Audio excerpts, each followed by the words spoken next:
Good evening, everyone. My name is Anne Logan, and this is the IReadThis.com YouTube channel. Welcome. Thanks so much for joining me tonight.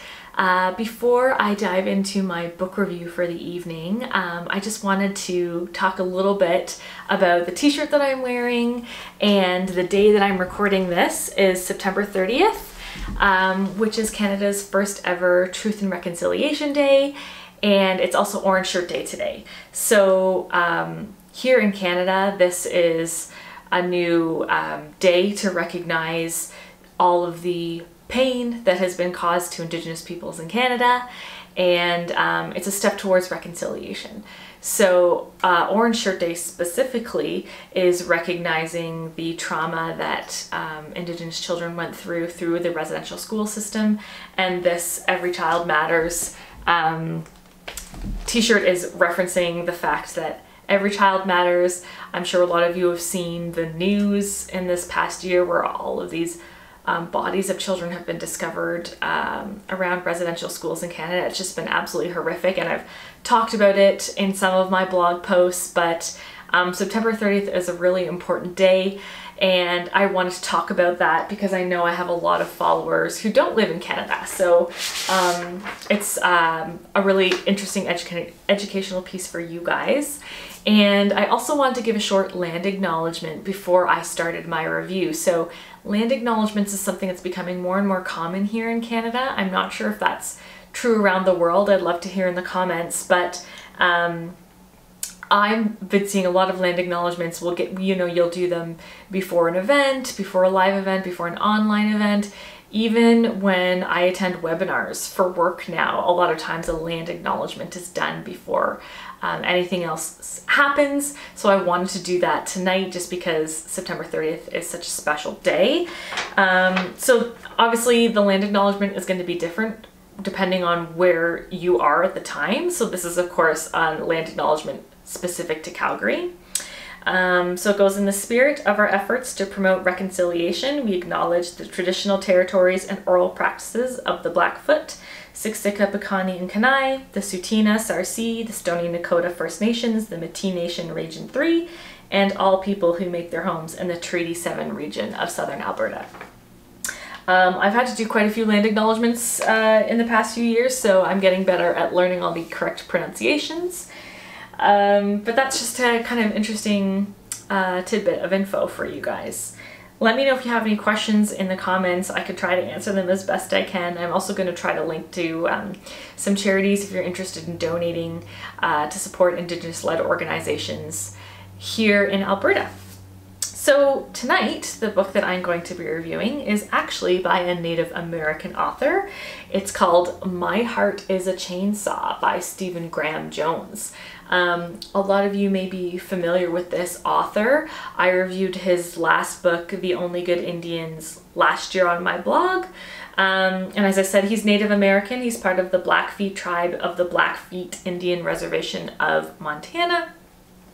And this is a work of horror.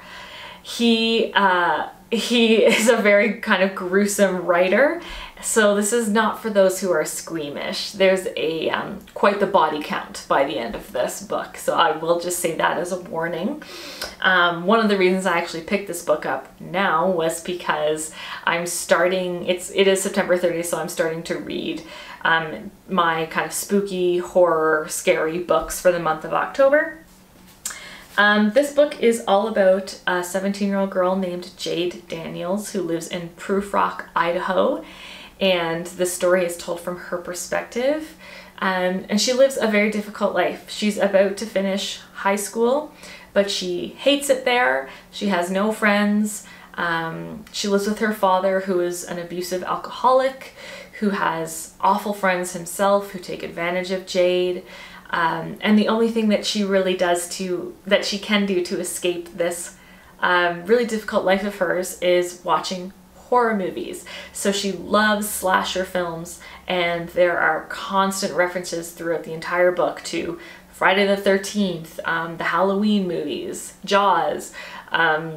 She has all these theories around Halloween movies or slasher movies that she talks about, and it's generally her hope that one of these mass murderers, like in a horror movie, is going to come to Prufrock and kill a bunch of people. She doesn't want to do any of the killing herself. She just wants a lot of people dead because she wants to be part of a horror movie. So, you know, obviously she's kind of operating at a different level than the rest of us. But this is very common in his novels. He's sort of known for doing literary takes on these genres. And like a lot of horror, you know, there's different levels of horror. There's different layers. So at the surface, there's the horror that she finds herself in, that she's been hoping for. A bunch of murders do start to happen. And she has all these theories why. But there's also the level of horror in terms of her life and the things that she endures on a daily basis. And we learn a little bit more about that underlying horror throughout the book as we're also experiencing this kind of surface horror, this blood and gore. So I really do recommend this book, and I recommend his last book as well. I think it's really intelligent writing. And I remember, I think it was Melanie from Grab the Lapels had mentioned in my review of his last book that it can be really difficult to follow along and understand what's happening when in his writing, and that definitely is the case again in this book, which is something that normally really irritates me as a reader, but I found that didn't detract from my experience of this book because you sort of have to suspend your disbelief anyways. So don't let that scare you off. But if you don't like blood and guts, you're not gonna like this book. But it was the perfect kind of start to my October reading, so I do recommend it for that reason. I'm gonna end off there because this is turning into be a really long review, but thanks so much for watching, guys, and I hope you have some spooky reading ahead for you in the month of October, and I'll talk to you guys hopefully very soon. Bye!